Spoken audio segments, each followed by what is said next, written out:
আসসালামু আলাইকুম। আশা করি প্রত্যেকে ভালো আছেন। প্রত্যেকে জুমা মোবারক জানাচ্ছি। বাংলাদেশে সহ সারা বিশ্বে কিন্তু জ্বালানি তীব্র সংকট শুরু হয়েছে, যেটা ব্যতিক্রম বাংলাদেশেও নয়। কারণ আপনি যে বিশ্ব দিকে যদি তাকান, গুগলে যদি আপনি চার্জ করে দেখবেন, প্রত্যেকটা দেশ কিন্তু এখন জ্বালানি তীব্র সংকটে ভুগতেছে। তার মধ্যে বাংলাদেশ কেন বেশি ভুগতেছে, তার পিছনে মেন রিজন হচ্ছে কিন্তু স্বাধীনতা ৫৫ বছরও কিন্তু আমরা এখনো কিন্তু জ্বালানি নিশ্চিত করতে পারি নাই, যেটা আমাদের বাংলাদেশের জন্য সবচেয়ে বড় ব্যর্থতা। এবং এটা গতকাল সেনাবাহিনীর প্রধান ওয়াকার যেমন বলছে। পাশাপাশি ৫৫ বছরও বাংলাদেশ একটা রিফাইনারি, যেটা কিন্তু মিনিমাম ৩ মাস আপনার অয়েল আপনার মজুদ থাকতে হবে। কেন বাংলাদেশে পারে নাই? আপনি যদি দেখেন, বিশ্বে কিন্তু প্রত্যেক দেশে তেল সংকট হলো, কিন্তু কার বাংলাদেশের মতো না। এর ব্যর্থতা দায় কার? এটা কি বর্তমান সরকার ২ মাস মাত্র কমাতে তাদের ব্যর্থতা দায়ী, নাকি বিগত সরকারের ব্যর্থতা দায়ী, নাকি পার্শ্ববর্তী দেশের পারমিশন নিতে পারে নাই বা পারমিশন ম্যানেজ করতে পারে সে কারণে দায়ী?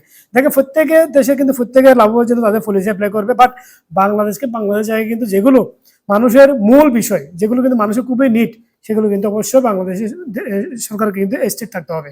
কারণ জ্বালানি এখন বর্তমানে যে পরিমাণ তীব্র সংকট হয়েছে, যেহেতু এখন গরমের সিজন শুরু হয়েছে, তাহলে কিন্তু আরো অনেক বেশি চাহিদা। এখন যদি বাংলাদেশে কলকারখানা যদি উৎপাদন না হয়, বাংলাদেশ যদি গার্মেন্টস সেক্টর যদি উৎপাদন না হয়, এবং যদি আপনার জ্বালানি সম্পূর্ণ নিরাপত্তা নিশ্চিত করতে না পারে, তাহলে বাংলাদেশে আগামীতে কিন্তু ভয়াবহ আপনার বেকার সমস্যা ভয়াবহ হয়, কিন্তু আপনার দেশের অর্থনৈতিক অবস্থা কিন্তু খারাপ হয়ে যাবে। যেটার জন্য আমি মনে করি আপনার জ্বালানি সংকটের জন্য কিন্তু খুব দ্রুত প্রত্যেক দেশে ৩ মাসের জন্য কিন্তু তেল রিজার্ভ রাখে। এটা কিন্তু শুধু বাংলাদেশের ক্ষেত্রে না, আপনি যে পার্শ্ববর্তী যে কোনো দেশ দেখেন, তার ৩ মাসে কিন্তু রিজার্ভ রাখবে। যেহেতু এখন ইরান ইসরায়েল যুদ্ধ যেটা শুরু হয়েছে, এটার কারণে কিন্তু হরমুজ প্রণালী দিয়ে কোনো তেলবাহী জাহাজ যাচ্ছে না, এবং প্লাস বাংলাদেশকে কিন্তু পারমিশন দিচ্ছে না।